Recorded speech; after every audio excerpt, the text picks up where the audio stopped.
नमस्कार. शेळीपालन बिझनेस सेटअपच्या 11व्या दिवसामध्ये आपलं स्वागत आहे.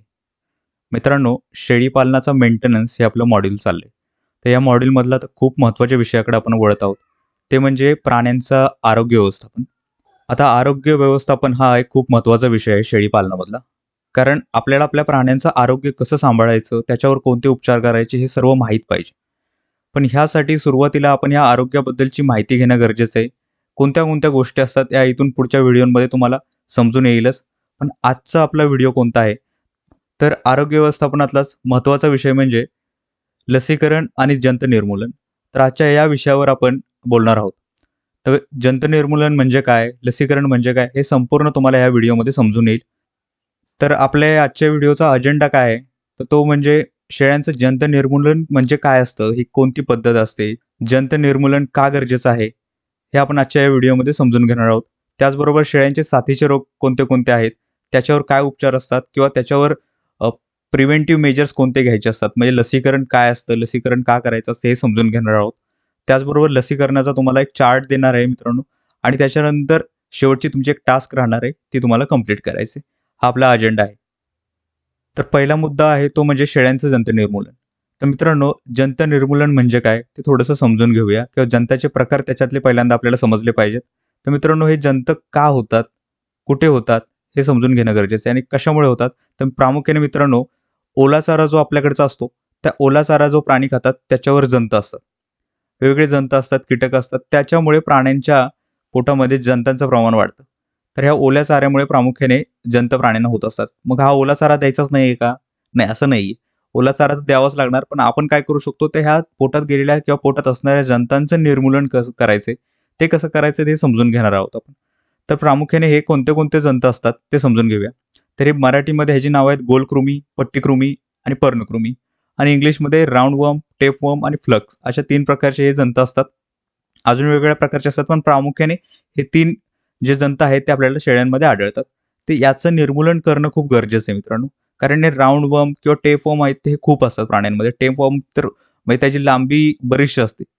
हे असे तुम्हाला जर तुम्ही त्याचं निर्मूलन जर केलं नाही प्राण्यांच्या पोटामधून जंतांचं, तर हे टेपवर्म तुमच्या प्राण्यांमध्ये बरेचसे आढळतात. आणि याच्यामुळं प्रॉब्लेम काय होतात ते सांगतोच तुम्हाला. पण नक्की त्याच्यासाठी हे जंत कुठे असतात आणि ह्याचं निर्मूलन करण्यासाठी थोडंसं आपल्याला ना प्राण्यांच्या पोटाची रचना पाहणं गरजेचं आहे. तर पोटाची रचना थोडीशी प्राण्यांच्या पाहूया. आता जनरली काय होतं मित्रांनो, आपला प्राणी चारा खात असतो. चारा खाल्ल्यानंतर तो चारा जो आहे तो प्राण्याच्या पोटामध्ये जात असतो. तर पोटाची कशी रचना असते ते थोडंसं समजून घेऊया. तुम्हाला मी सांगितलेलंच आहे, की प्राण्याचं पोट जे आहे ते 4 कप्प्यांचं बनलेलं आहे. तर 4 कप्पे म्हणजे काय? तर रेटिक्युलम, रुमेन, ओमॅसम आणि अबॅसम हे टाइपचं हे 4 कप्प्यांचं पोट असतं प्राण्याचं. मराठीमध्ये याला काय म्हणतात ते थोडंसं समजून घेऊया. रेटिक्युलम म्हणजे मित्रांनो जाळीपोट. रुमेन म्हणजे त्याला आपण कोटीपोट बोलतो आणि कोटीपोटाचं खूप महत्त्वाचं काम आहे. कारण आपल्या ह्या 4 कप्प्यांच्या पोटातील सर्वात मोठा पार्ट जो आहे तो रुमेन म्हणजेच हे कोटीपोट असतं. 80% एवढं हे पोट असतं या सगळ्यांच्यापैकी. तर त्यामुळे रुमेन किंवा कोटीपोटाचं कार्य खूप मोठं आहे. तर त्याच्यानंतर बाकी मग अभ्यासम म्हणजेच त्याला आपण जठर बोलतो आणि बाकी आहेत ते पडदेपोट. त्याला ओमॅसम म्हणजे पडदेपोट म्हटलं जातं. तर या पोटाची रचना समजली तुम्हाला. पण त्याचबरोबर हे पचन कसं होतं ते थोडंसं समजून घेऊया. प्राण्यांच्या चाऱ्याचं पचन कसं होतं. तर प्राणी आपला शेळी हा प्राणी तुम्हाला माहिती आहे. तो हावरट प्राणी का बोलतो? तर आपण जो दिसेल तो चारा पटपट तो खाऊन त्याचं पोट भरत असतं. जनरली रुमेनला पोतं म्हटलं जातं. अन्न साठवण्याचं पोतं म्हटलं जातं. पण काय होतं थोडंसं व्यवस्थित समजून घेऊया. आपला जेव्हा प्राणी पानं तोडत असतो किंवा झाडाची पानं खात असतो, दिलेला चारा खात असतो, तो पटपट चारा खात असतो. त्या चारा खाऊन तो कुठे जातो? तर रेटिक्युलममध्ये जातो.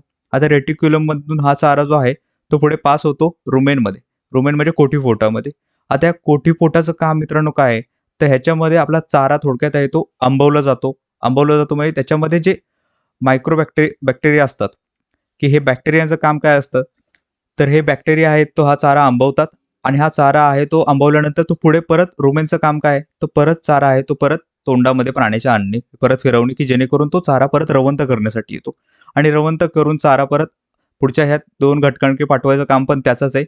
अभ्यासम आणि ओमेसनकडे पाठवला जातो आणि त्याच्यानंतर पुढे लहान आतड्याकडे पाठवून मग राहिलेला चारा आहे ते मोठ्या आतड्यातून पुढे बाहेर निघतो लेंडीच्या स्वरूपात. तर हे कार्य बेसिकली आपल्या ह्या पोटाचं आहे. तर ह्याच्यातलं रुमेन हा खूप महत्त्वाचा भाग आहे. त्यामुळे हे कॉम्प्लिकेटेड जरा स्ट्रक्चर असल्यामुळे बऱ्याच वेळा प्राण्यांना व्यवस्थित चारा पचला नाही तर त्यांना पोटाचे विकार होतात. पोटाचे विकार म्हणजे पोट फुगणे किंवा डिसेंट्री लागणे. तर हे प्रकार होऊ शकतात. त्यासाठी आपल्याला व्यवस्थित चारा देणं गरजेचं आहे आणि त्याचबरोबर प्राण्याला चारा देऊन झाल्यानंतर हा चारा पचण्यासाठी व्यवस्थित थोडासा वेळ त्यांना रवंथ करण्यासाठी देणं गरजेचं आहे. त्यामुळे आपण टाईम टेबलच्या व्हिडिओमध्येही मित्रांनो पाहिलं होतं, की तिथे आपण व्यवस्थित तसा 2-3 तासाचा मध्ये गॅप दिला होता प्रत्येक वेळेस चारा टाकण्यामध्ये, की जेणेकरून तो प्राण्यांना चारा जो आहे तो पचला पाहिजे. तर मित्रांनो हे जे जंत असतात ते या भागामध्ये असतात. त्यासाठी आपल्याला त्यांचं जंत निर्मूलन करण्यासाठी या भागाकडे लक्ष देणं गरजेचं आहे. तर आपल्या प्राण्यामध्ये ह्या जंतांचं प्रमाण जास्त प्रमाण झालेलं आहे. हे कसं आपण ओळखू शकतो? त्याची काही लक्षणं आहेत ती आपण समजून घेतली पाहिजेत. तर ती लक्षणं कोणती? तर प्राण्याच्या मित्रांनो अंगावरचे केस जे आहेत ते असे जायला लागतात. त्याचबरोबर प्राण्याचं तेज वगैरे आहे ते अंगावरचं निघून जातं आणि प्राणी जो आहे त्याच्या कितीही आपण खायला टाकलं तरी त्याच्या अंगाला लागत नाही. तर हे तुम्हाला लक्षणं आहेत ते प्राण्यामध्ये आढळायला लागतील. तर त्याची शाईन पूर्णपणे निघून जाते. तर ही लक्षणं दिसायला लागली तुम्हाला, तर तुम्ही समजून चालायचं की प्राण्यामध्ये जंतांचं प्रमाण भरपूर झालेलं आहे. पण ही वेळ आपल्याला मित्रांनो येऊनच द्यायची नाहीये. एवढी वेळ येऊन द्यायची नाही. त्यासाठी काय करायचंय, तर आपल्याला एक प्रॉपर प्रॅक्टिस फॉलो करायची आहे. काहीतरी प्रोसिजर फॉलो करायचे की जेणेकरून आपल्या प्राण्यावर ही वेळ आलीच नाही पाहिजे. त्यामुळे रुटीनमध्ये एकदा एक टाईम टेबल फिट करून आपल्याला आपल्या प्राण्यांना जंतनाशकाचं औषध द्यायचंय. तर पुढचा मुद्दा जो आहे तो म्हणजे जंतनाशक कधी द्यायचंय? आपल्याला मग शॉर्टमध्ये कधी समजेल, की बाबा जंतनाशक द्यायची वेळ आलेली आहे, की आपल्याला सांगितलं तुम्हाला किंवा अंगावरचे केस जायची वाट तर पाहायची नाही आपल्याला. त्याच्या आधीच समजलं पाहिजे. तर त्याची एक पद्धत आहे मित्रांनो, ते म्हणजे फमाच्या कार्ड पद्धत किंवा फार्मचा कार्ड पद्धत हिला बोलतात. तर हे फार्मचा नावाचं कार्ड आहे. ज्यांनी शोध लावलाय त्यांच्या नावाने ॲक्चुअली या कार्डचं नाव ठेवलेलं आहे. तर हे फमाच्या कार्ड आहे. त्याच्यावरून आपण समजू शकतो, की प्राण्याला जंतनाशक द्यायची गरज आहे की नाही. ते कसं काय ते थोडंसं समजून घेऊया. तर तुम्हाला मी एका व्हिडिओमध्ये सांगितलं होतं, की जिथे आपण शेळीची खरेदी कशी करायची त्याच्यामध्ये पाहिलं होतं, की शेळीच्या डोळ्याचा खालचा भाग जो आहे, तो आपल्याला पाहायचा आहे, की त्या भागावरून समजतं, की या प्राण्याच्या शरीरामध्ये जंतांचं प्रमाण किती आहे. तर हा खालचा भाग मित्रांनो जो आहे डोळ्याच्या खालचा, हा भाग इथला ह्या फोटोमध्ये दाखवलेला आहे तुम्हाला. तर तो भाग जो आहे, तो आपल्याला पाहायचा आहे. तो जर भाग गुलाबी असेल, म्हणजे आपला प्राणी व्यवस्थित आहे. एक जंतांचं प्रमाण एवढंसं वाढलं नाही, असं आपण गृहीत धरू शकतो. पण थोडक्यात समजून घ्यायचं की ही पद्धत काय? तर मित्रांनो, हा जो खालचा भाग जो आहे, जर गुलाबी असेल, तर त्याचा अर्थ काय काळजीचं काही कारण नाही. प्राण्याच्या शरीरामध्ये जंतांचं प्रमाण कमी आहे. पण जर का हा खालचा भाग जर पांढरा झाला असेल किंवा हळू-हळू फिक्कट-फिक्कट गुलाबी झाला असेल, तर त्याचा अर्थ आहे की तातडीनं आपल्याला औषध देणं गरजेचं आहे. कारण खूप एक्स्ट्रीम लेव्हलवर जंत झालेले आहे प्राण्याला आणि त्याच्यामुळे प्राण्याचं म्हणजे अक्षरशः त्याच्या जीवावर हे बेतू शकतं. त्याच्यामुळे हा डोळ्याच्या खालचा भाग जो आहे, तो पाहून आपण ठरवू शकतो की प्राण्याला जंतनाशक देणं गरजेचं आहे का नाही किंवा कोणत्या स्टेजवर प्राणी आहे. तर तुम्हाला समजून येईल. पुढे दाखवतोच तुम्हाला मी. तरी फार्मच्या कार्ड पद्धत बघा. तुम्हाला सांगितलं जसं, की हा जर भाग जो लालसर आहे किंवा गुलाबी असा दिसला, तर त्याचा अर्थ काही काळजीचं काही कारण नाहीये. पण जर अशा पद्धतीने जर दिसला, पांढरा दुधाच्या रंगासारखा जर दिसला, तर आपण तातडीनं जंतनाशक देणं मित्रांनो गरजेचं आहे. त्याचा अर्थ काय आहे, तर प्राण्याच्या अंगावरचे केस अगदी जाळायला निघाले असतील. पण तुम्ही म्हणाल मग पांढरा होईपर्यंत वाट बघायची का? अजिबात नाही. तर ती पुढची प्रोसिजर काय आहे, तर तुम्हाला हे फार्माचा कार्ड आहे त्याचा स्क्रीनशॉट मारा तुम्ही किंवा खाली तुम्हाला लिंकही देतो. त्याच्यावरून तुम्ही डाउनलोड करून घ्या. तर त्याच्यावरून तुम्हाला समजेल, की एक वेगवेगळे कलर दिलेले आहेत मित्रांनो. हे कलरचं काय वैशिष्ट्य आहे, तर तुम्हाला टिक मार्क दिसेल. तर असा रंग जर इथे तुम्हाला दिसला, गडद गुलाबी रंग किंवा लाल रंग दिसला, तर त्याचा अर्थ आहे की व्यवस्थित आहे प्राणी आपला. तिथे आपल्याला अ, जंतनाशक द्यायची गरज नाहीये.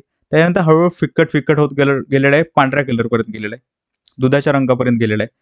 तर तुम्हाला या ठिकाणी दिसेल थोडंसं फिकट झालेलं आहे. त्या ठिकाणी क्वेशन मार्क दिला ह्यांनी म्हणजे तुम्ही दिलं तरी चालतंय किंवा नाही दिलं तरी थोडंसं अवकाश वाट पाहिली तरी चालेल.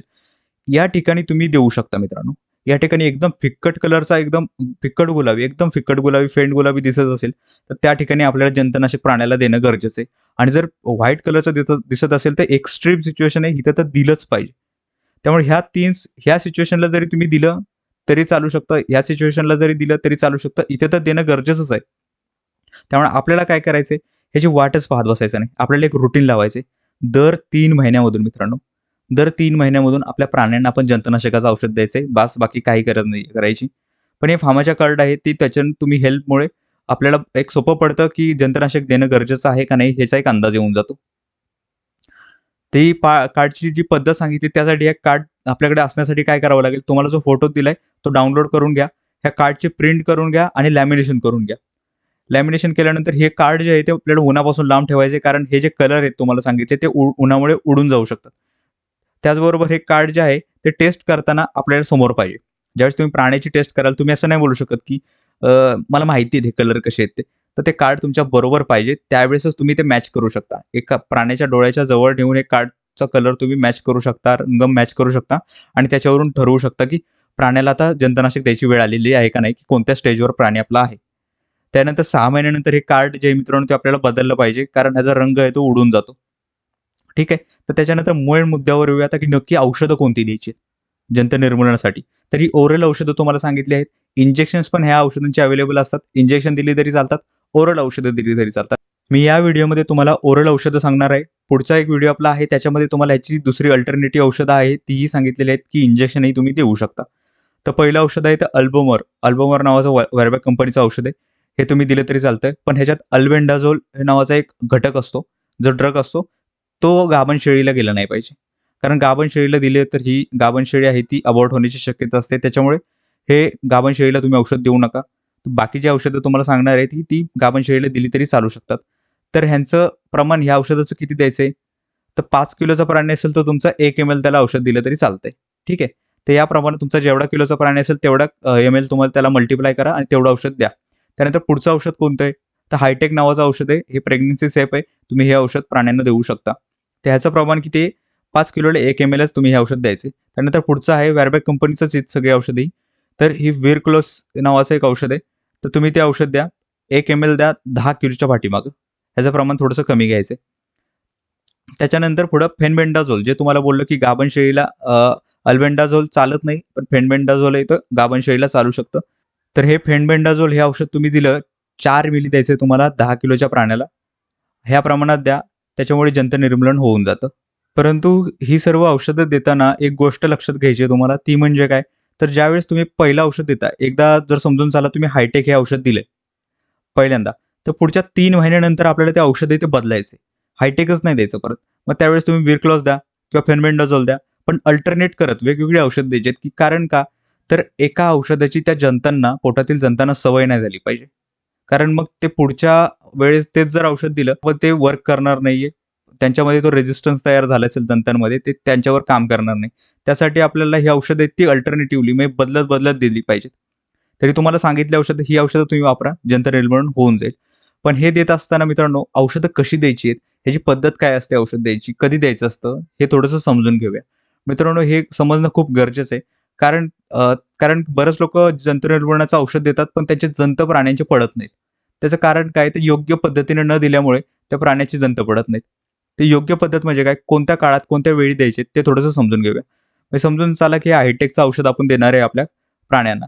तर उद्या सकाळी जर 8 वाजता सकाळी आपल्याला जंतुनाशक द्यायचंय, उद्या सकाळी मित्रांनो. उद्या सकाळी 8 वाजता जर जंतुनाशकाचं औषध द्यायचंय, तर आपल्याला आज दुपारपासूनच समजून घ्या. उद्या सकाळी 8 वाजता, दुसऱ्या दिवशी 8 वाजता जर आपल्याला जंतुनाशक द्यायचंय, तर आज दुपारी 4 वाजल्यापासूनच प्राण्यांना आपल्याला उपाशी ठेवायचंय. म्हणजे दुपारचा 2 वाजता तुम्ही समजून चला चारा टाकला, तर त्याच्यानंतर परत चारा टाकायचा नाही. प्राण्यांना उपाशी ठेवायचं आपल्याला. त्यांना काही खायला टाकायचं नाही. ठीक आहे. तिथून पुढे त्यांना पाणी पिलं तरी चालेल, काही प्रॉब्लेम नाही. पण त्यांना खायला काही टाकायचं नाही. त्याचं कारण काय आहे मित्रांनो? तर दुसऱ्या दिवशी सकाळपर्यंत आपल्या प्राण्यांचं पोट जे आहे ते आपल्याला मोकळं ठेवायचं. मोकळं ठेवायचे कारण का? तर जे पोटामध्ये जंत असतात, त्या सगळ्या पोटामध्ये आपल्याला ते औषध फिरवलं पाहिजे. पटकन ते औषध सगळ्या पोटामध्ये फिरलं पाहिजे. त्यासाठी जर चारा तिथे असेल, तर ते औषध लवकर फिरणार नाही. त्यामुळे सगळ्या पोटामध्ये त्याच्या चारी कप्प्यांमध्ये फिरण्यासाठी आपल्याला हे औषध जे आहे, ते देण्यासाठी आपलं पोट प्राण्याचं आहे ते रिकामं राहिलं पाहिजे. त्यामुळे 4 वाजल्यापासून प्राण्यांना उपाशी ठेवा, त्यांना हे औषध देण्यासाठी.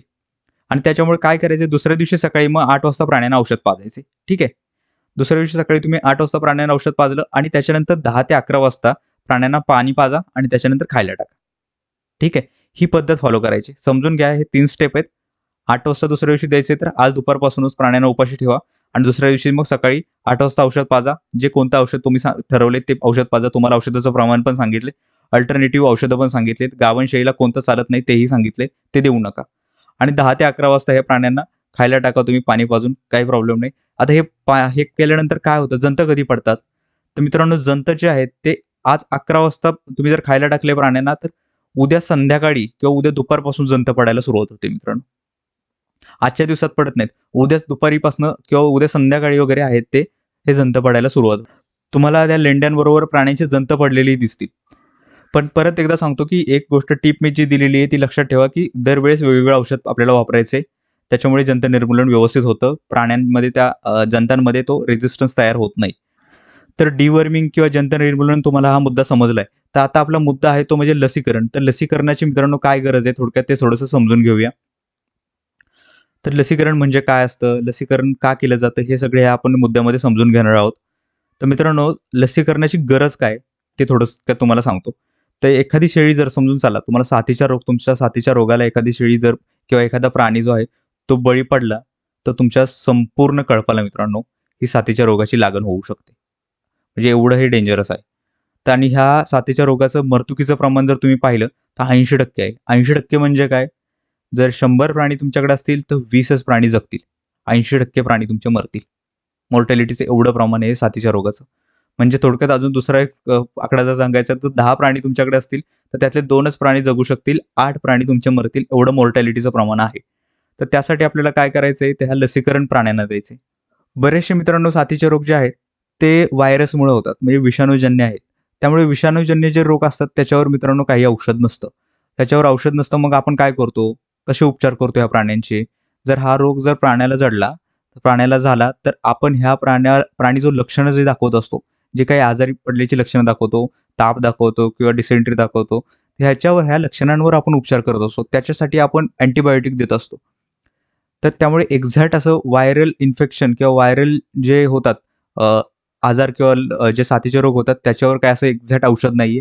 त्याच्यासाठी आपण अँटिबायोटिक देऊन उपचार करत असतो. मग त्यामुळे मित्रांनो मग हे जर औषधच नाहीये आणि आपण जर फक्त त्याच्या लक्षणांवर उपचार करतोय, मग ते त्याच्यावर कितपत त्या लक्षणांवर उपचार होईल हे सांगता येत नाही. त्यासाठी आपल्याला ऑप्शन काय आहे? तर आपण हे प्राण्यांना रोग होण्याच्या आधीच त्यांचं निर्मूलन करू शकतो. निर्मूलन किंवा म्हणजे म्हणण्यापेक्षा प्रिव्हेंटिव्ह मेजर घेऊ शकतो, की त्याला प्रतिबंधक उपचार म्हणजे काय? तर लसीकरण देऊ शकतो. तर हे लसीकरण म्हणजे काय तुम्हाला थोडक्यात समजलं, की प्रतिबंधक उपचार म्हणून हे लसीकरण दिलं जातं. प्राण्याला हा रोग होऊ नये म्हणून त्याला आधीच हे लसीकरण दिलं जातं. हे लसीकरणाची थोडक्यात मित्रांनो गरज तुम्हाला समजलीच असेल. तर लसीकरण म्हणजे काय होतं? नक्की एक्झॅक्ट लसीकरण म्हणजे कोणतं औषध आपण देत असतो? तर मित्रांनो प्राण्याच्या शरीरामध्ये आपण त्याच रोगाचे, की जो रोग पुढे भविष्यात होऊ शकतो, याच रोगाचे विषाणू आपण त्या प्राण्याला सोडलं जातं. तर हे तुम्ही बोलाल मग विषाणू तेच सोडतोय, मग प्राणी त्यावेळेस आजारी का पडणार नाहीये? तर हे विषाणू मित्रांनो असतात ते विषाणूचे तुकडे किंवा जे व्हायरसचे तुकडे जे आहेत, ते आपण आपल्या ह्या प्राण्याच्या शरीरामध्ये टोचलेले असतात. त्याच्यामुळे काय होतं, जे आपल्या प्राण्यामध्ये जी बाय डिफॉल्ट जी रोगप्रतिकारक शक्ती असते किंवा ज्याला अँटिबॉडीज आपण बोलतो, त्या ऑलरेडी असतात प्राण्याच्या बॉडीमध्ये. पण त्या अँटिबॉडीजला समजतं, त्या अँटिबॉडीज ट्रेन होतात. त्यांना माहिती आहे आता, की हा रोग जर आपल्या बॉडीमध्ये आला, तर ह्या रोगाच्या व्हायरस बरोबर आपल्याला कसं लढायचंय. त्यामुळे आपल्या अँटिबॉडीज ज्या शरीरामध्ये असतात प्राण्याच्या, जसं माणसाच्या शरीरामध्ये असतात, तसं ह्या प्राण्याच्याही असतात. तर ते अँटिबॉडीज आहेत त्या ट्रेन होतात. त्यांना समजतं, की ह्या विषाणूबरोबर कसं लढायचंय आणि ते आपण जे आहेत त्या अँटिबॉडीज त्या पुढे जाऊन भविष्यात जर हा रोग झाला आपल्या प्राण्याला, विषाणू आले, तर त्या लढतात. त्यामुळे प्रतिबंधक लसीकरण दिल्यामुळं आपल्या प्राण्याला हा रोग पुढे जाऊन होत नाही. तर हे सर्व झालं साथीच्या रोगाचं जे लसीकरण आहे, ते लसीकरण म्हणजे काय? त्याची गरज काय आहे? ते सांगितलं. पण हे साथीचे रोग कोणते-कोणते असतात ते थोडेसे व्यवस्थित आपण आता स्टेप बाय स्टेप समजून घेऊया. आणि त्याचबरोबर ह्या साथीच्या रोगांसाठी कोणते इंजेक्शन देतात, कोणती लस असते हेही आपण इथे समजून घेणार आहोत. तर पहिला जे आजार आहे किंवा पहिला जो रोग साथीचा आहे तो म्हणजे ईटी. त्याला आंत्रविषार मराठीत बोललं जातं. तर हा आंत्रविषार हा रोग जो आहे, तो मित्रांनो पावसाळ्यामध्ये चारा बदल किंवा पाणी बदल झाला ना की होतो. आता चारा बदल म्हणजे काय? तर पावसाळ्यामध्ये बऱ्याच वेळा काय होतं, प्राणी आपले बाहेर चरायला जात असतात आणि बाहेर चरायला जाणाऱ्या प्राण्यांमध्ये जास्त करून हा रोग आढळतो. शेडमध्ये जे चारा खात आहेत, त्यांच्यामध्ये कमी प्रमाणात हा रोग आढळतो. आणि जसे तुम्हाला मी सांगितलं, की ओल्या चाऱ्यामुळेच जंत निर्मूलनाची गरज पडत असते जास्त करून. कारण आपले जे बाहेर प्राणी जे चरायला जात असतात, त्यांच्यामध्ये हे जंतांचं प्रमाण जास्त असतं. कारण ओला चारा बाहेर जाऊन ते चारा खात असतात आणि त्याच्यावर जे कीटक असतात, त्या कीटकांमुळेच हा आंत्रविषारही हाही रोग त्या कीटकांमुळेच होत असतो. त्यामुळे पावसाळ्यातील जो चारा बदल होतो, नवीन उगवणारा जो चारा असतो, त्याच्यामुळे किंवा पाण्यामध्ये बदल झाल्यामुळे हा जो रोग आहे ईटी नावाचा तो होत असतो. तर ह्या ईटी नावाच्या रोगाला मित्रांनो लहान करडे जे आपले आहेत, तीच जास्त बळी पडतात. आणि हा रोग जो आहे तो संसर्गजन्य नाहीये. म्हणजे संसर्ग म्हणजे एका करडाला झाला किंवा एका प्राण्याला झाला, मग दुसऱ्याला होईल अशातला भाग नाहीये. तो एका प्राण्यात झाला तर त्या पर्टिक्युलर प्राण्यापर्यंतच लिमिट राहू शकतो. ठीक आहे. तर हे थोडंसं ह्या रोगाबद्दलची डिटेल माहिती समजली तुम्हाला असेल. पण ह्याची लक्षणं काय-काय असतात ती समजून घेऊया. तुम्हाला सांगितलंय रोगाचं नाव आहे तो क्लॉस्ट्रिडियम परफिन्जेस जीवाणू म्हणजे हा बॅक्टेरिया असतो. ह्या बॅक्टेरियामुळं हा रोग आहे तो प्राण्याला होऊ शकतो आणि इटीचा फुल फॉर्म काय एंटोटॉक्सिमिया. हे एंटोटॉक्सिमियाचं जे आहे ते लसीकरण, हे जे लसीकरण तुम्हाला दिसतंय, लसीकरणाची बॉटल आहे मित्रांनो. हे काय महाग बॉटल नसतात, स्वस्तात असतात आणि एका बॉटलमध्ये अगदी आपले 20 एक प्राण्यांचं लसीकरण होऊ शकतं. तर हे जे रक्षा इटी नावाची कंपनी, रक्षा कंपनी, तर ती त्या कंपनीचं आपण हे इटीचं व्हॅक्सिन आहे. ते इटीचं व्हॅक्सिन आपण देऊ शकतो. कधी द्यायचंय ते समजून घ्या. मे महिन्यामध्ये मित्रांनो आपल्याला हे व्हॅक्सिन द्यायचंय. कारण मे महिना म्हणजे काय पावसाळ्याच्या पूर्वीचा काळ. पावसाळा नुकताच सुरू होणार असतो. मेच्या शेवटी, मेच्या एंडिंगला तुम्ही हे लसीकरण द्या. पण हे लसीकरण दिल्यानंतर तुम्हाला 14 दिवसानंतर परत हीच लस परत टोचावी लागते प्राण्यांना. कारण तो बूस्टर असतो. एकदा दिलेलं तर चालत नाही. तो परत बूस्टर पण मारावा लागतो. त्यावेळेस त्याच्यात ती जे अँटिबॉडीज आहेत आपल्या प्राण्याच्या त्या ट्रेन होऊन जातात. आणि हे किमान प्राण्याचं वय किती पाहिजे? 2 महिन्याचं तरी करडू पाहिजे कमीत कमी ते. 2 महिन्याच्या पुढच्या प्राण्यांना तुम्ही हे लसीकरण देऊ शकता. 1 वर्ष व्हॅलिडिटी असते. 1 वर्ष प्राण्यामध्ये ह्या अँटिबॉडीज ह्या रोगाच्या राहतात आणि तोपर्यंत म्हणजे 1 वर्ष या प्राण्याला ह्या रोगाची लागण होऊ शकत नाही. पण हा प्राण्याला आपल्याला रोग झाला, समजून झाला जर हा रोग प्राण्याला आपल्याला झाला, तर कोणती-कोणती लक्षणं प्राण्यामध्ये आढळतील ती समजून घ्या. प्राण्याला भयंकर ताप येतो, जुलाब असतात, जुलाब रेग्युलर प्राण्याला होतात, भरपूर जुलाब होतात आणि प्राणी एकदम आपलं डोके मागे करून ना घेरी घेतो आणि पडून जातो. म्हणजे चक्कर येऊन पडतो आणि तो फडफड पाय झाडत असतो. त्याचं अंग थरथरत असतं आणि 5 मिनिटात तुम्ही बघता प्राणी ना खाली पडतो आणि आपला मरून जातो. तुम्ही म्हणाल, "आत्ता उभा प्राणी होता आणि आता काय झालं? लहान करडं आता तर उभं होतं, चांगलं खेळत होतं आणि ते आता का पडलं?" तर हे बऱ्याच वेळा लोकांनी नोटीस पण केलं असेल. तर हा प्रॉब्लेम असतो इटीची लागण झाल्यामुळे. चाऱ्यामध्ये बाहेरचा चारा असा टाकला असेल तुम्ही, तर त्याच्यामुळे लहान करडं अशी इटीमुळे मरून जातात. तर हे प्रकार घडतात. तर तुम्ही पहा, हा जो प्राणी पहा, तुम्ही अशा पद्धतीने आपला प्राणी आहे तो असं मान मागे करेल आणि तो पडून जाईल. बघता तुमचा खाली प्राणी पडेल आणि 5 मिनिटात त्याचा जीव जाईल. तर असा प्रकार घडतो. बऱ्याच वेळा लोकांनी नोटीसही केलं असेल, जे लोकं फार्म चालू आहे ज्यांचं, की त्यांच्याकडे जर इटीचं व्हॅक्सिन दिलं नसेल, तर हा प्रॉब्लेम तुमच्या प्राण्यांना येणार आहे. मग तुम्ही म्हणाल, "मग बाकीचे नाही मेले, एकच मेला." तर एकाच प्राण्याला होऊ शकतो. कारण हा संसर्गजन्य वगैरे प्राणी रोग नाहीये. त्यामुळे बाकीच्या प्राण्यांना त्याचं इन्फेक्शन होणार नाहीये. तर हा होता इटी रोग. तर इटी रोगावरचं आंत्रविषारावरचं हे जे आहे ते व्हॅक्सिन तुम्हाला सांगितलं मे महिन्यामध्ये द्यायचंय. त्याच्यानंतर पुढचा रोग आहे तो एच-एस किंवा घटसर्प बोलतात मित्रांनो. हा भयंकर रोग आहे आणि हा तर म्हणजे थोडक्यात त्याचं कारण काय आहे ते समजून घ्या. तर हवामानातील बदल आहे. त्या हवामानातील बदलामुळे हा रोग होतो. प्रवासातील स्ट्रेस जेव्हा प्राणी आपण बाहेरून आणतो, बाहेरील राज्यातून जेव्हा प्राणी आणले जातात ना मित्रांनो जास्त करून, तर त्या प्राण्यांना आपल्या इकडे जर तिकडे जर व्हॅक्सिन केलं नसेल, तर इकडे येऊन त्यांना एच-एसचं इन्फेक्शन होऊ शकतं. बऱ्याच वेळा ते होतंही. त्यामुळे परराज्यातून जर तुम्ही प्राणी आणत असाल, तर त्यांचं व्हॅक्सिन झालं आहे का नाही हे चेक करूनच खरेदी करा. त्याशिवाय खरेदी करू नका. नाहीतर एच-एस इन्फेक्शन तुमच्या प्राण्यांना व्हायची दाट शक्यता आहे. कारण वातावरण बदललं असेल, तर हे एच-एसचे विषाणू आहेत ते प्राण्यांवर हल्ला करणार आणि जर त्यांच्यामध्ये ते व्हॅक्सिन नसेल, रोगप्रतिकारक शक्ती जर तयार नसेल त्यांच्याशी लढण्यासाठी, ते इन्फेक्शन होणार. त्यामुळे मित्रांनो हे लसीकरण देणं खूप गरजेचं आहे. आता हे नक्की हा एच-एस हा रोग कोणामुळे होतो? हा कशामुळे होतो? तर आपलं जो हा संसर्गजन्य मुळात रोग आहे हा. दुसऱ्या एका प्राण्याला झाला असेल, तर त्याच्यामुळे ह्या दुसऱ्या प्राण्यालाही आपल्या कळपातल्या प्राण्यांना, बाकीच्या प्राण्यांना होऊ शकतो. म्हणजे एखाद्या जनावराने त्यात जर चारा खाल्लाय, एका भांड्यामध्ये चारा खाल्लाय, तर दुसऱ्या जनावराने येऊन तोच जर चारा खाल्ला, तरी त्याला इन्फेक्शन होऊ शकतं. त्यामुळे सुरुवातीच्या काळात जर आपण व्यवस्थित ह्याच्यावर जर प्राण्यांच्या जर इन्फेक्शन झालंय आणि व्यवस्थित सुरुवातीच्या काळात जर ट्रीटमेंट केली, तर प्राण्यांची मृत्यू कमी होऊ शकते. तर मित्रांनो लोकांचे मला बरेच वेळा फोन येतात. मला विचारतात, की "अहो आमचा असा प्राणी आहे, तो ही लक्षणं दाखवतोय, तर त्याला काय करायचं?" तर बोलतो, "हे एच-एसची लागण झालेली आहे. तुम्ही लसीकरण दिलं होतं का?" तर लोकं बोलतात, "नाही दिलं." मग तर ऑब्व्हियसली लागण झालेली आहे. मग त्यांना ट्रीटमेंट सांगावी लागते. काय करावी लागते ते आणि ही ट्रीटमेंट आहे ती कॉमन लोकांना जमत नाही, करता येत नाही आणि डॉक्टरशिवाय ही ट्रीटमेंट आपण करू शकत नाही. थोडा अनुभव यावा लागतो त्यावेळेस आपण ट्रीटमेंट करू शकतो. कारण ह्या रोगासाठी आपल्याला हायर अँटिबायोटिक आहेत त्या टोचाव्या लागतात, इंजेक्ट कराव्या लागतात आणि त्याचे मल्टिपल डोस द्यावे लागतात. त्यावेळेस हा प्राणी बरा होतो. जसे तुम्ही पाहिलं असेल, की आपल्या माणसाला जेव्हा डेंग्यू होतो, डेंग्यूवर तुम्हाला माहिती आहे उपचार नाहीये. कारण हे व्हायरल आहे आणि उपचार नाही मग आपण काय करतो, त्या डेंग्यूची लक्षणं जी आहेत, त्या लक्षणांवर आपण इंजेक्शन देत असतो, त्यांना सलाईन देत असतो. तर तशा पद्धतीनेच ह्या प्राण्यांची ट्रीटमेंट याच्यासाठीही करावी लागते. आणि लसीकरण केल्यानंतर त्याच्या गाठी ज्या आहेत, प्राण्याला गाठी पडतात. तर ती व्यवस्थित सोडलं तर गाठी राहणार नाहीत आणि जरी गाठी आल्या तरी नॉर्मल आहे हे. ह्याच्यामुळे काही अस्वस्थ व्हायची गरज नाहीये. ते गाठी वगैरे येऊ शकतात. जर व्यवस्थित सोडलं तर गाठी पण येणार नाहीत, हे लसीकरण केल्यावर. तर लसीकरणाची थोडीशी माहिती घेऊया. तुम्हाला सांगितलं हे पाश्चरेला मल्टोसिडा नावाचा एक बॅक्टेरिया आहे. तर त्या बॅक्टेरियामुळं हा व्हायरस नाही बॅक्टेरिया आहे. त्या बॅक्टेरियामुळं हा रोग होतो आणि ह्या एचएसचा फुल फॉर्म काय आहे ते हेमरेजिक सेप्टेमिया. तर हेमोरेजिक सेप्टेमिया हे व्हॅक्सिन असतं. हेच व्हॅक्सिन आहे ह्या नावाचं. रक्षा कंपनीचं मिळतं. तर ते तुम्ही जरी टोचलं तरी चालते. कधी टोचायचं? जून महिन्यामध्ये. पहिलं तुम्ही ऑलरेडी ईटीचं टोचलं असेल, ईटी नंतर जून महिन्यामध्ये हे टोचून घ्या. किमान प्राण्याचं वय तुमच्या 6 महिने पाहिजे मित्रांनो. 6 महिन्याचा तरी प्राणी पाहिजे. 6 महिन्याच्या करडाला वगैरे तुम्ही हे इंजेक्शन टोचवू शकता. आता ह्याची लक्षणं काय-काय असतात? जर समजून चला तुम्हाला एचएस तुमच्या प्राण्यांना झालाच, तर लक्षणं काय? तर भरपूर ताप होईल प्राण्याला. भरपूर ताप येईल. अगदी 104, 105 वगैरे एवढा ताप येऊ शकतो. प्राणी जुलाब करायला लागतात, सर्दी होते, प्राण्यांना नाक गळायला लागतं आणि ह्याच्यामुळे प्राणी दगावतो. तर थोडक्यात ही लक्षणं दिसायला लागतात तुमच्या प्राण्याला जर ह्याचं इन्फेक्शन झालं असेल तर. तर ही सर्व माहिती होती मित्रांनो एचएसबद्दल. त्याच्यानंतर बुळकांडी पीपीआर हा भयंकर रोग आहे. हा पण एक शेळीपालनामध्ये रोग आढळतो. तर हा संसर्गजन्य रोग आहे.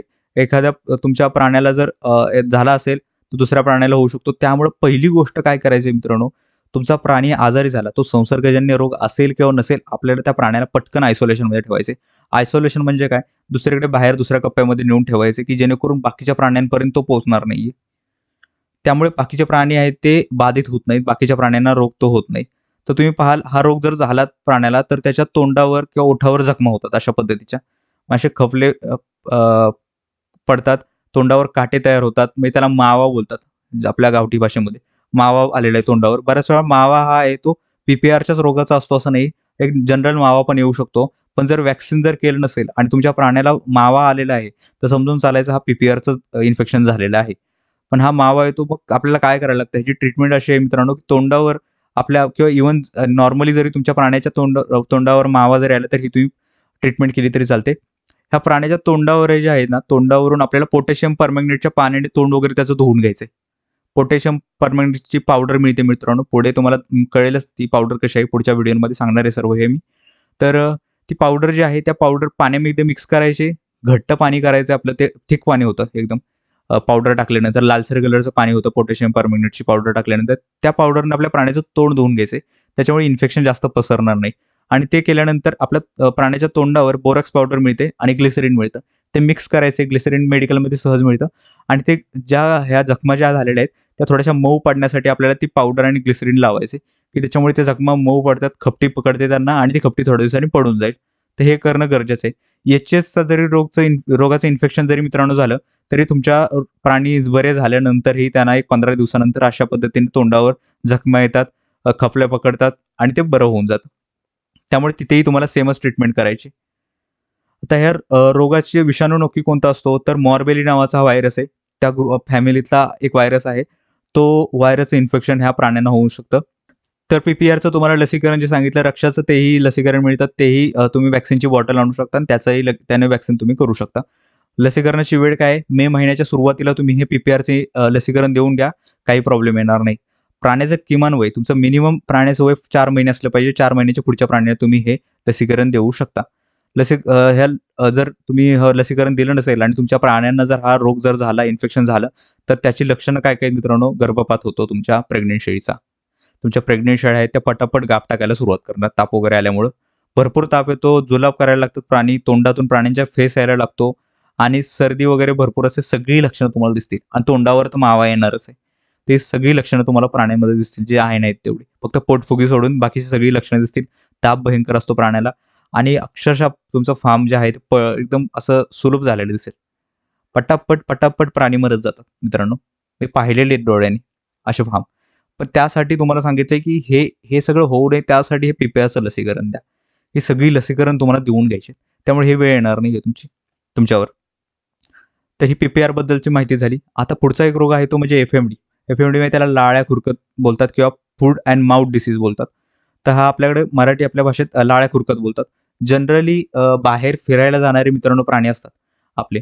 बाहेर चरायला जाणाऱ्या प्राण्यांमध्ये ह्या प्रकारचा रोग आहे तो जाणवतो. म्हणजे प्राण्यांच्या नख्या ज्या आहेत त्याच्यामध्ये वगैरे नख्यांमध्ये मधल्या भागामध्ये वगैरे हे जे आहे ते फोड यायला लागतात आणि त्याच्यामुळे प्राण्याला त्रास व्हायला लागतो भरपूर. तर हा जो फूड अँड माउथ डिसीज आहे तो अशा प्रकारचा आहे. तर याचंही तुम्हाला एक ट्रायोवॅक नावाचं एक तुम्हाला मित्रांनो सरळ एक रक्षाचं एक तुम्हाला हे मिळतं लसीकरण मिळतं. व्हॅक्सिनची बॉटल मिळते. त्याच्यामध्ये एचएसचं पण लसीकरण असतं आणि एफएमडीचं पण असतं. 3 रोगांवरचं हे ट्रायोवॅक नावाचं लसीकरण आहे. ते तुम्ही डायरेक्टली आणलं तर तुमचे एचएसचं पण होऊन जाईल आणि एफएमडीचं पण लसीकरण होऊन जाईल प्राण्यांना. आणि मुळात हा जो एफएमडी आहे तो संसर्गजन्य आहे. त्यामुळे बाकीच्यांना तो इन्फेक्टेड एक एक जर प्राणी आपला इन्फेक्टेड झाला, तर बाकीच्या प्राण्यांना पण इन्फेक्शन होऊ शकतं. त्यामुळे ह्याचा बेसिकली तुम्हाला इन्फेक्शन कुठून होणार आहे? कॉमन गोष्ट आहे. जर कॉमन चारा जर प्राण्यांनी खाल्ला, एका जनावराने जिथे चारा खाल्ला, तिथे दुसऱ्या जनावराने चारा खाल्ला, तर त्याला हे जे आहे ते प्रसार होणार आहे त्याच्यामध्ये. तो मग ह्या वेळेस काय करायचंय प्राण्याच्या तोंडावर पण जखमा ज्या होतात, तर तोंडाच्या जखमांवर आपल्याला पोटॅशियम परमंगनेट जसं सांगितलं तुम्हाला तसं तोंड धुवून घ्यायचंय आणि ग्लिसरीन आणि बोरॉक्स पावडर लावायची. त्याच्यामुळे त्या जखमा त्या मऊ पडतात.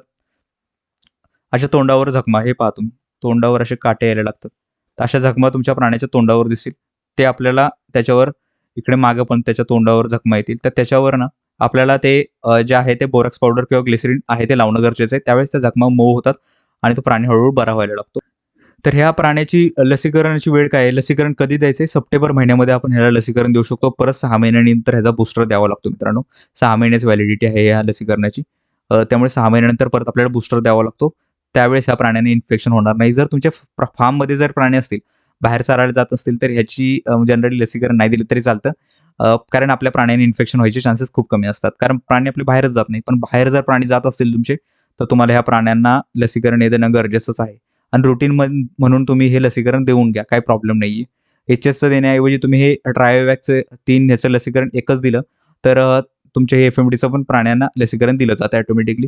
किमान प्राण्याचं वय 3 महिने पाहिजे. 3 महिन्यापर्यंतच्या प्राण्याला कमीत कमी तुम्ही हे लसीकरण दिलं पाहिजे. लक्षणं तुम्हाला जशी सांगितली तोंडावर, ओठावर आणि पायांच्या खुरामध्ये तुम्हाला जसं मी सांगितलं, की फोड येतात.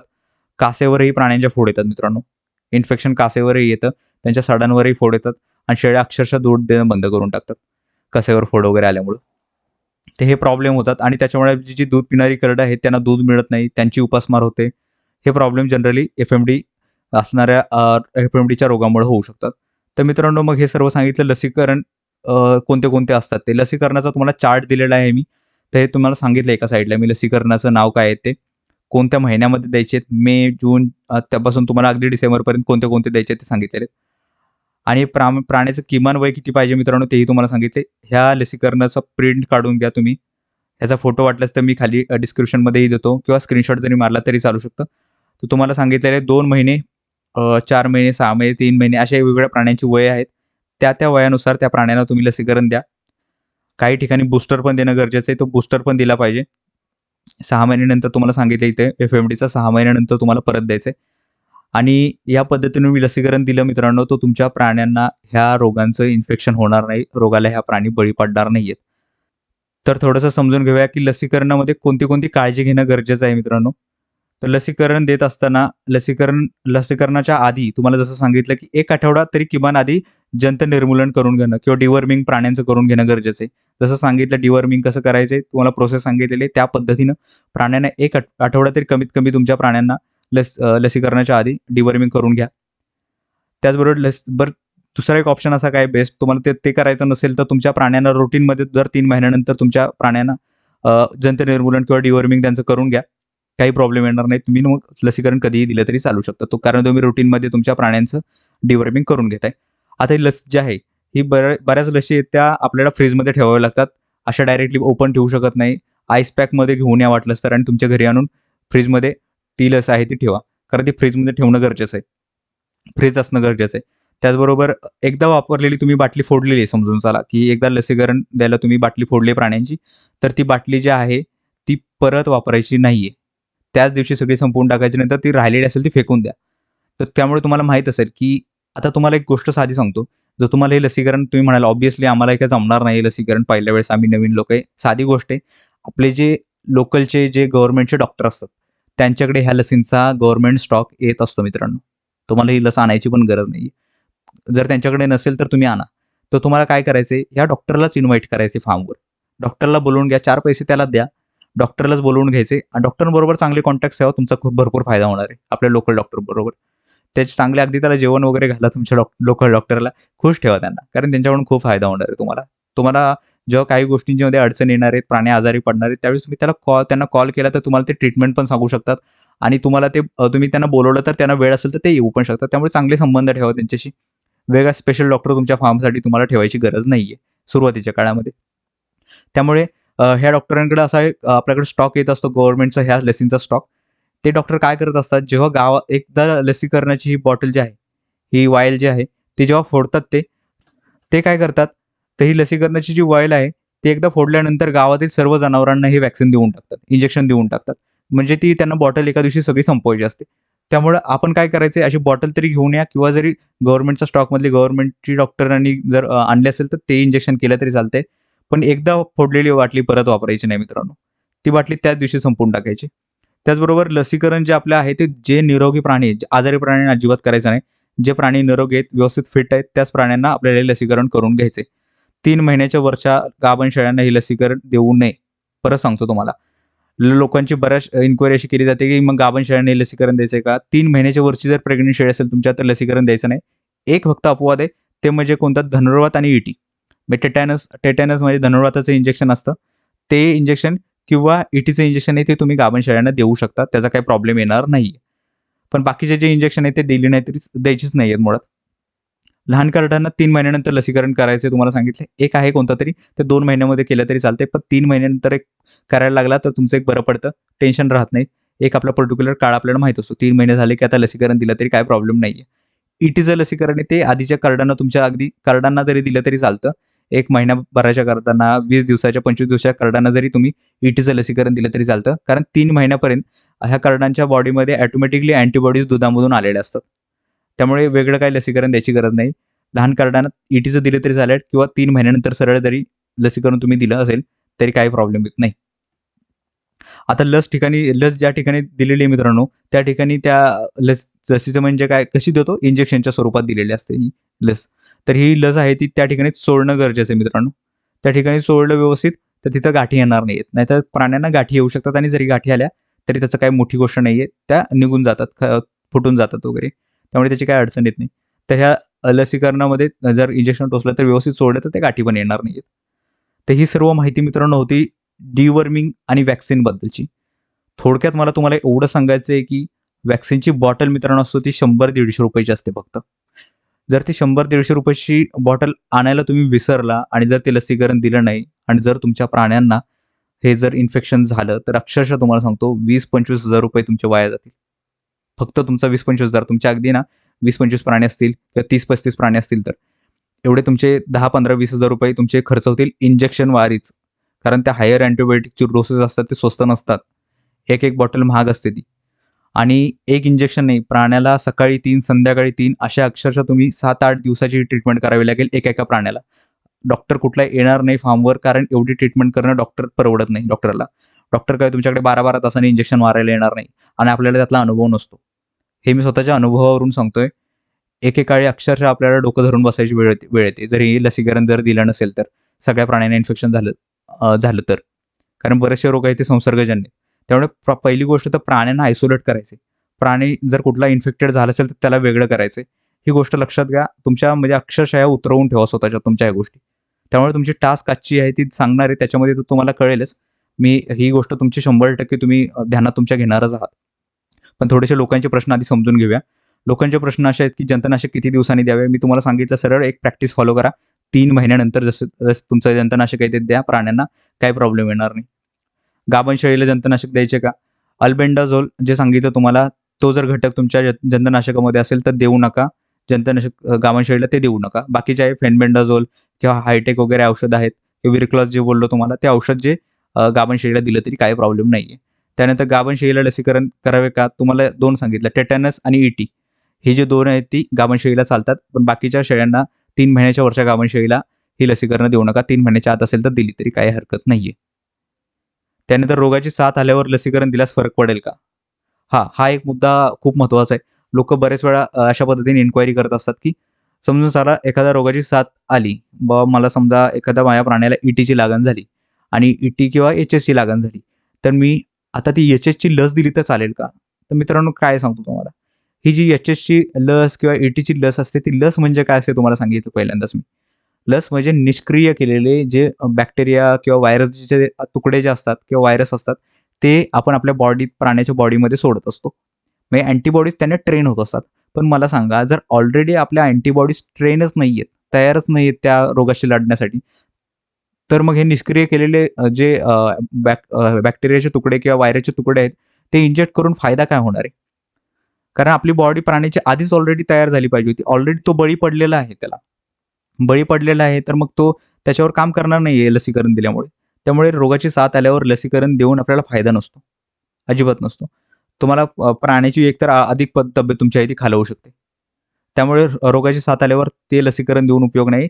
लसीकरणाचे जे अँटीबॉडीज आहेत त्या ट्रेन होण्यासाठी जवळपास आपला 20, 25, 30 दिवसाचा काळ आहे तो जात असतो. त्यामुळे लगेच इमिजिएट फरक पडत नाही. तुम्ही बोलाल की मग बाकीच्या प्राण्यांना देऊन घेऊ लसीकरण, तरी पण फरक पडत नाही. कारण तेवढा तुम्हाला काळ सांगितला की महिनाभराचा अवकाश जातो त्यांना प्राण्यामध्ये ह्या अँटीबॉडीज तयार होण्यासाठी. मग दुसरी एक गोष्ट आहे की लसीकरण केल्यावर साथीचा रोग होऊ शकतो का? असं काय आहे का? तर एफ-एम-डी ही गोष्ट आहे. तुम्हाला सांगितलं की 6-6 महिन्यानंतर त्याचा डोस द्यावा लागतो. पण एफ-एम-डीची लागण होऊ शकते मित्रांनो. जरी तुम्ही लसीकरण दिलं, तरी एखाद्या प्राण्याला तुमच्या 100त एखाद्या प्राण्याला लागण होऊ शकते. त्यातही आहे की लसीकरणाची लागण कधी होते? तुम्ही म्हणाल, "मी तर प्राण्यांना सगळ्या लसीकरण इव्हन एच-एसचं पण लसीकरण मी प्राण्यांना दिलं होतं. पण तरीसुद्धा एच-एसची लागण झाली." तर ह्याचं कारण काय मित्रांनो? तर गोष्ट अशी असते की आपण लसीकरण देताना व्यवस्थित लसीचा मात्रा किंवा जो डोस आहे, तो व्यवस्थित प्राण्याला बसलेला नसतो. जी काही मात्रा किंवा एम-एल किती एम-एल द्यायचं आहे, ते व्यवस्थित बसलेलं नसतं. त्यामुळे सुरुवातीला सांगितलं तुम्हाला की डॉक्टरांच्या सल्ल्याने ती लस द्या किंवा औषधावर तुमच्या लिहिलेलं असेल त्या प्रमाणात द्या. दुसरी गोष्ट आहे की सरळ डॉक्टरला तुम्ही जर बोलावलं, तर डॉक्टर त्याच्या पद्धतीने लसीकरण देईल. तुमच्या डॉक्टरचीही नजर सगळ्या प्राण्यांवर पडेल. थोडीफार डॉक्टरही तुम्हाला काहीतरी ट्रीटमेंट सांगू शकतो. त्यामुळे लसीकरण ही गोष्ट मी स्वतः शिवार फार्मवर मी स्वतः कधी देत नाही. एवढ्या वर्षाचा अनुभव आला, तरीसुद्धा देत नाही. देता येत नाही म्हणून नाही. मी मुद्दामहून डॉक्टरला बोलवतो की डॉक्टरच्या नजरेखालून सगळे प्राणी जाऊ देत. त्यासाठी डॉक्टरला लसीकरणाच्या निमित्ताने तरी मी फार्मवर बोलवतो. त्यामुळे ही गोष्ट आपल्याला फॉलो करायची. तर एच-एसचं सांगितलं तुम्हाला, एच-एसचं तुम्ही लसीकरण दिलंय पण किंवा ई-टीचं लसीकरण दिलंय तरीसुद्धा लागण होते. कारण प्रॉपर डोस बसलेला नसतो किंवा ती एक्सपायर झालेली लस असते किंवा तुम्ही बोललं तुम्हाला फ्रीज जर नसेल केलेली लस तुम्ही आणि तशीच बाहेर ठेवली आणि ती टोचली तरीसुद्धा इफेक्ट होणार नाहीये. तर ह्या गोष्टी लक्षात घ्यायच्यात आपल्याला.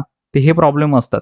ते लोकांना हे माहीत नसतं आणि लोकं बोलतात की याच्याचं लसीकरण दिलं किंवा कुठल्याच रोगाचं लसीकरण दिलं. बरेचसे फोन येतात लोकांचे मला, की लक्षणं तर दिसतायत आता आपण लसीकरण दिलंय तरी पण प्राणी इन्फेक्ट झालाय, प्राण्याला इन्फेक्शन झालेलं आहे. तर त्याची कारणं ही आहेत मित्रांनो. तर हे लोकांचे प्रश्न होते. आजची टास्क काय आहे मित्रांनो? तुमचं काम काय आहे? तर तुम्ही फक्त एवढंच मला सांगायचंय, की प्रतिबंधक लसीकरण करणं योग्य आहे का? साधा प्रश्न आहे. तुम्ही म्हणाल साधा प्रश्न आहे, पण मला साधा वाटत नाहीये. तुम्ही पटकन उत्तर पण पाठवाल, हो किंवा नाही, काही पाठवाल. हो पाठवलं तर त्याचा अर्थ तुम्हाला माहिती आहे. प्रतिबंधक लसीकरण किंवा प्रिव्हेंटिव्ह मेजरसाठी लसीकरण देणं गरजेचं आहे.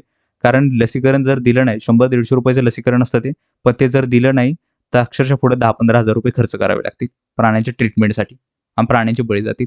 त्यामुळे एका साइडला आहे ₹150-200 हे औषध आणि एक ₹10,000-15,000 ची ट्रीटमेंट. कोणती परवडते तो तुम्ही ठरवून घ्या आणि ते जर तुम्हाला हो म्हणून असं उत्तर आहे तुमचं, तर तुमच्या काही गोष्टी आहेत तुम्ही करून ठेवायच्यात. लसीकरणाचा चार्ट आहे त्याची प्रिंट मारून तुमच्याकडे ठेवायची आहेत. कोणती-कोणती लसीकरणं कधी-कधी द्यायची आहेत, हे तुम्ही समजून घ्यायचं हे तुम्हाला व्हिडिओमध्ये ऑलरेडी समजलं असेल. लक्षणं पण समजले तुम्हाला इन्फेक्टेड झालेल्या प्राण्यांची. कारण मित्रांनो, ह्या प्राण्यांवर ट्रीटमेंट करणं अजिबात सोपं नाहीये. खरं सांगतो तुम्हाला मी. हे साध्या माणसाचं कामच नाहीये. ज्याला अनुभव आहे तोच करू शकतो. कारण हे मी स्वतःच्या अनुभवावरून सांगितलंय. अक्षरशः एका टायमिंगला मी प्राण्यांना 100 प्राण्यांना 2 टायमिंगला 3-3 इंजेक्शन दिलेले. म्हणजे एका प्राण्याला 6 इंजेक्शन्स. असे 8 दिवस मी इंजेक्शन देत होतो. म्हणजे जवळपास एका दिवशी मी 800 इंजेक्शन देत होतो प्राण्यांना. 800 इंजेक्शन म्हणजे एवढी इंजेक्शन मी प्राण्यांना दिलेली आहेत. ट्रीटमेंट करायला गेलो तर आपल्या मेडिकलमध्ये वगैरे एवढा स्टॉक पण अवेलेबल नसतो, एवढ्या प्राण्यांसाठीचा इंजेक्शनचा. त्यामुळे वेगवेगळ्या जिल्ह्यांमध्ये तुम्हाला फिरावं लागतं. हे अनुभवातून तुम्हाला सांगतोय. त्यामुळे लसीकरणाचं महत्त्व समजून घ्या आणि लसीकरण हे दिलंच पाहिजे प्राण्यांना. मला हेच तुम्हाला सांगणे कळकळीने एवढं सांगतोय मी कारण ही ही गोष्ट तुम्ही अक्षरशः डोकं धरून बसाल मी सांगतो तुम्हाला. मग त्यामुळे तुम्ही म्हणाल मग काय हा व्यवसाय करायचाच नाहीये का? कुठल्याच व्यवसायात जा. ती दुसरी अशी बाजू असते, की जी तुमच्या हाताच्या बाहेरची असते.